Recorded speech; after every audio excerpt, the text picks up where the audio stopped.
আসসালামু আলাইকুম viewers, welcome back to my channel. Hopefully আপনারা সবাই ভালো আছেন। বরাবরের মতো আজকে আমি আপনাদের দেখাবো মজার একটু রেসিপি, বেগুন ভর্তা।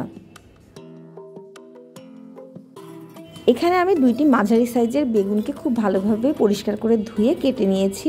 এতে দিয়ে দিচ্ছি পরিমাণ মতো লবণ, 1 চা চামচ হলুদের গুঁড়া, হাফ চা চামচ লাল মরিচের গুঁড়া। লবণ, হলুদ এবং মরিচ দিয়ে আমি খুব ভালোভাবে বেগুনগুলোকে মেখে নিয়েছি।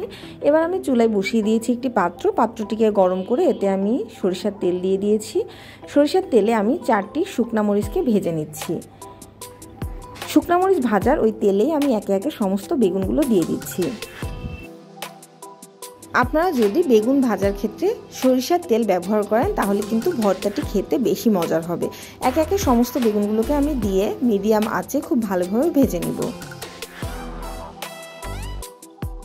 বেগুনগুলো কিন্তু খুব কালো করে পুড়িয়ে ভাজা যাবে না, মিডিয়াম আঁচে একটু সময় নিয়ে লাল করে বেগুনগুলোকে ভেজে নিচ্ছি। আপনারা যারা এখনও আমার চ্যানেলটিকে সাবস্ক্রাইব করেননি অবশ্যই সাবস্ক্রাইব করবেন, ফ্রেন্ডস অ্যান্ড ফ্যামিলির সাথে শেয়ার করবেন, লাইক করবেন।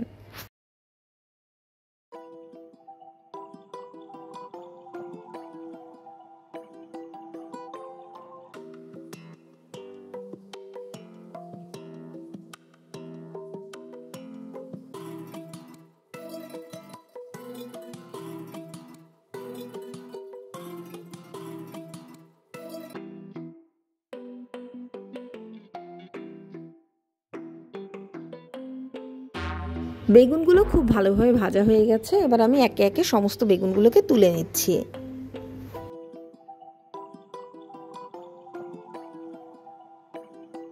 আমি কিন্তু এখানে পরিমাণে যতটুকু সরিষার তেল ব্যবহার করেছি আপনারাও ততটুকুই ব্যবহার করবেন। অতিরিক্ত তেল ব্যবহার করলে কিন্তু ভর্তাটি বেশি তেলতেলে হয়ে যাবে এবং খেতে কিন্তু আমাদের শরীরের জন্য সেটি স্বাস্থ্যকর হবে না।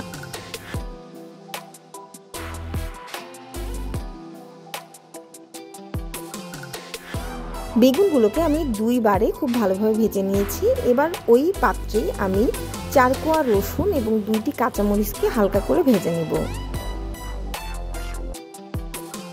এবার ভর্তার পালা। এখানে দিয়ে দিচ্ছি অল্প পরিমাণ লবণ দিয়ে পেঁয়াজ, লবণ এবং কাঁচামরিচ, শুকনা মরিচ, রসুনকে আমি খুব ভালোভাবে কষলিয়ে নিচ্ছি। এর মধ্যে আমি দিয়ে দিচ্ছি হাফ কাপ পরিমাণ ধনিয়া পাতা কুচি। বেগুনের মধ্যেই সরিষার তেল থাকার কারণে এখানে আমি অতিরিক্ত তেল আর ব্যবহার করছি না। সমস্ত উপকরণগুলোকে আমি খুব ভালোভাবে মেখে নিচ্ছি।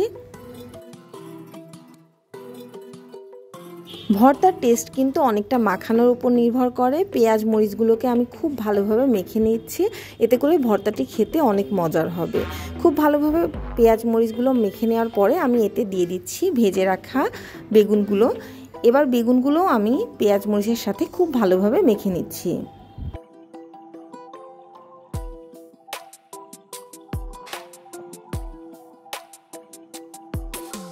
আপনারা যত সুন্দরভাবে ভর্তাটি মাখবেন ভর্তার টেস্ট কিন্তু ততটাই বেশি ভালো আসবে।